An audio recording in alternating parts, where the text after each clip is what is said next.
రైతు భరోసా పథకం అమలుపై వ్యవసాయ శాఖ మంత్రి తుమ్మల నాగేశ్వరరావు కీలక కామెంట్లు చేశారు. రైతులకు ఎకరానికి 15,000 పంట పెట్టుబడి సాయం ఖచ్చితంగా ఇస్తామన్నారు. ఈ వానాకాలం సీజన్ నుంచి ఈ పథకం అమలు చేయనున్నట్లు స్పష్టం చేశారు. రైతు భరోసా పథకం కింద ఎకరానికి 15,000 పంట పెట్టుబడి సాయం చేస్తామని కాంగ్రెస్ ప్రకటించిన సంగతి తెలిసిందే. తెలంగాణ అసెంబ్లీ ఎన్నికల సందర్భంగా 6 గ్యారంటీల్లో భాగంగా రైతు భరోసా పథకాన్ని ప్రకటించారు. అయితే ప్రభుత్వం ఏర్పడిన తర్వాత ఈ పథకాన్ని ఇప్పటి వరకు అమలు చేయలేదు. గత ప్రభుత్వం అమలు చేసిన రైతు బంధు ఎకరానికి 10,000 రూపాయల్లో విడతల వారీగా ఇచ్చేవారు. 5 ఎకరాల్లోపు రైతులకు రైతు బంధు సాయం అందించగా మిగిలిన రైతులకు కూడా లోక్సభ ఎన్నికల తర్వాత అందిస్తామని ప్రభుత్వ పెద్దలు చెప్పారు.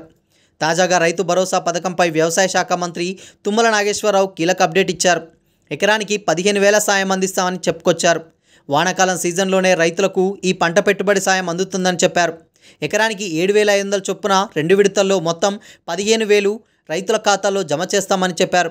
గతంలో గుట్టలు, స్థిరాస్తి భూములకు కూడా రైతు బంధు ఇచ్చి ప్రభుత్వ డబ్బును దుర్వినియోగం చేశారని ఆయన విమర్శించారు. తమ ప్రభుత్వం మాత్రం అసలైన పంట సాగు చేసే రైతులకే సాయం అందిస్తుందన్నారు.